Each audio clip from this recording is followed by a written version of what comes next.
আমরা প্রাথমিকভাবে 6টি কমিশন গঠন করার সিদ্ধান্ত নিয়েছি। নির্বাচন ব্যবস্থা সংস্কার কমিশনের প্রধান হিসেবে দায়িত্ব পালন করবেন ডক্টর বদিউল আলম মজুমদার। পুলিশ প্রশাসন সংস্কার কমিশনের প্রধান হিসেবে কাজ করবেন জনাব সরফরাজ চৌধুরী।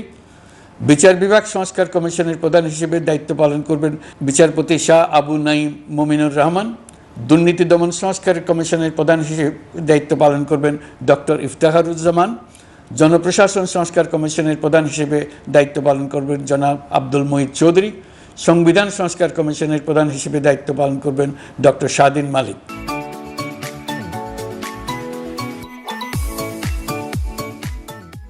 আমরা নতুন বাংলাদেশকে একটা পরিবেশ বান্ধব এবং জীববৈচিত্র্যময় দেশ হিসেবে গড়ে তোলার উদ্যোগ নিয়েছি।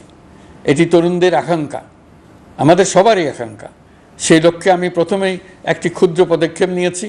আমার বাসভবন এবং সমগ্র সচিবালয়ে প্লাস্টিকের পানির বোতল ব্যবহার নিষিদ্ধ করেছে।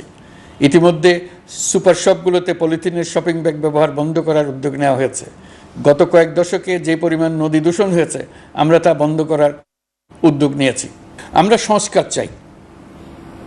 আমাদের একান্ত অনুরোধ, আমাদের উপর যে সংস্কারের গুরু দায়িত্ব দিয়েছেন, সেই দায়িত্ব দিয়ে আপনারা দর্শকের গ্যালারিতে চলে যাবেন না। আপনারা আমাদের সঙ্গে থাকুন, আমরা একসঙ্গে সংস্কার করব। এটা আমাদের সবার দায়িত্ব। আপনারা নিজ নিজ জগতে সংস্কার আনুন। একটা জাতির সংস্কার শুধু সরকারের সংস্কার হলে হয় না। আপনি ব্যবসায়ী হলে আপনার ব্যবসায় সংস্কার আনুন। ব্যবসায়ী গোষ্ঠীরা তাদের নিজ নিজ সমিতির মাধ্যমে সংস্কার আনুন। সমিতিতে সংস্কার আনুন। নতুন করে সমিতি গঠনতন্ত্র সংশোধন করুন। আপনি শ্রমিক হলে আপনার ক্ষেত্রে আপনি সংস্কার করুন। আপনি রাজনৈতিক নেতাকর্মী হলে আপনার ক্ষেত্রে সংস্কার করুন। আপনি প্রতিষ্ঠান প্রধান হলে আপনার প্রতিষ্ঠানে সংস্কার আনুন। আমি এটাকে সুযোগ হিসেবে গ্রহণ করার জন্য সবাইকে আহ্বান জানাচ্ছি। এই সংস্কারের মাধ্যমে আমরা জাতি হিসেবে নতুনভাবে যাত্রা শুরু করতে চাই।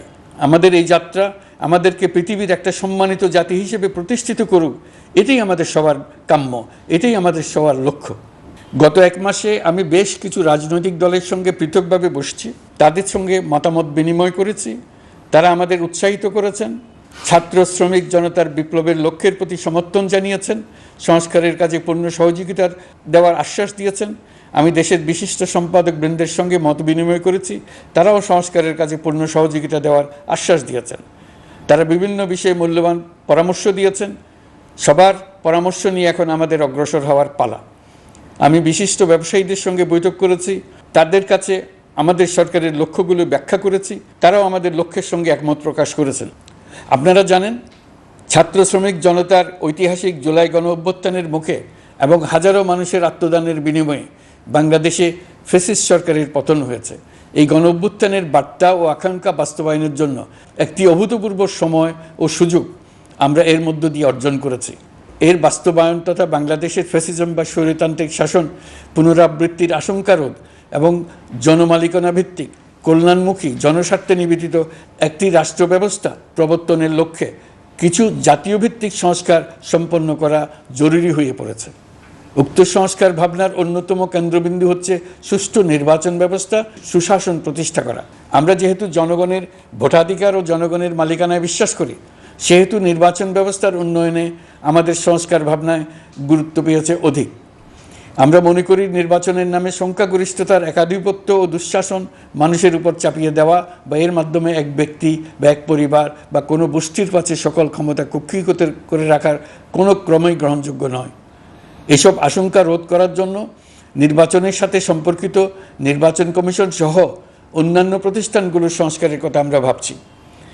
নির্বাচন ব্যবস্থার সাথে সম্পর্কিত প্রতিষ্ঠান হিসেবে পুলিশ প্রশাসন, জনপ্রশাসন, বিচার প্রশাসন, দুর্নীতি দমন কমিশন এই 4টি প্রতিষ্ঠানের সংস্কার করা সুষ্ঠু ও অবাধ নির্বাচনের জন্য অপরিহার্য। এসব প্রতিষ্ঠানের সংস্কার জনমালিকানা ভিত্তিক, জবাবদিহিমূলক এবং কল্যাণমূলক রাষ্ট্র ব্যবস্থা প্রতিষ্ঠায় অবদান রাখবে বলে আমি বিশ্বাস করি।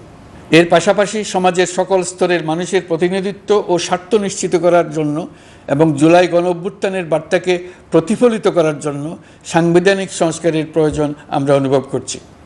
এসব বিষয়ে সংস্কার করার প্রাথমিক পদক্ষেপ হিসেবে আমরা প্রাথমিকভাবে 6টি কমিশন গঠন করার সিদ্ধান্ত নিয়েছি। এসব কমিশনের কাজ পরিচালনার জন্য বিষয়ভিত্তিক অভিজ্ঞতা বিবেচনা করে 6 জন বিশিষ্ট নাগরিকের নেতৃত্বে এই কমিশনগুলো পরিচালনা করার দায়িত্ব দিয়েছে। এরপর আরও বিভিন্ন বিষয়ে কমিশন গঠন করার প্রক্রিয়া আমরা অব্যাহত রাখব। নির্বাচন ব্যবস্থা সংস্কার কমিশনের প্রধান হিসেবে দায়িত্ব পালন করবেন ডক্টর বদিউল আলম মজুমদার। পুলিশ প্রশাসন সংস্কার কমিশনের প্রধান হিসেবে কাজ করবেন জনাব সরফরাজ চৌধুরী। বিচার বিভাগ সংস্কার কমিশনের প্রধান হিসেবে দায়িত্ব পালন করবেন বিচারপতি শাহ আবু নাঈম মুমিনুর রহমান। দুর্নীতি দমন সংস্কার কমিশনের প্রধান হিসেবে দায়িত্ব পালন করবেন ডক্টর ইফতেখারুজ্জামান। জনপ্রশাসন সংস্কার কমিশনের প্রধান হিসেবে দায়িত্ব পালন করবেন জনাব আব্দুল মুহিত চৌধুরী। সংবিধান সংস্কার কমিশনের প্রধান হিসেবে দায়িত্ব পালন করবেন ডক্টর শাহদিন মালিক। এসব কমিশনের অন্য সদস্যদের নাম কমিশন প্রধানদের সাথে আলোচনা করে ঠিক করা হবে। কমিশনগুলোর আলোচনা ও পরামর্শ সভায় উপদেষ্টা পরিষদের সদস্য, ছাত্র, শ্রমিক জনতা আন্দোলনের প্রতিনিধি, নাগরিক সমাজ ও রাজনৈতিক দলের প্রতিনিধিরা উপস্থিত থাকবেন। পূর্ণাঙ্গভাবে গঠিত হওয়ার পর কমিশন আনুষ্ঠানিকভাবে তাদের কাজ আগামী 1 অক্টোবর থেকে শুরু করতে পারবে বলে আমি আশা করছি এবং এটি পরবর্তী 3 মাসের মধ্যে সম্পন্ন হবে বলে আমরা ধারণা করছি। কমিশনের রিপোর্টের ভিত্তিতে সরকার পরবর্তী পর্যায়ে প্রধান রাজনৈতিক দলগুলোর সাথে পরামর্শ সভার আয়োজন করবে। চূড়ান্ত পর্যায়ে ছাত্র সমাজ, নাগরিক সমাজ, রাজনৈতিক দলের প্রতিনিধি, সরকারের প্রতিনিধি নিয়ে ব্যাপক ভিত্তিক 3 থেকে 7 দিন ব্যাপী একটি পরামর্শ সভার ভিত্তিতে সংস্কার ভাবনার রূপরেখা চূড়ান্ত করা হবে।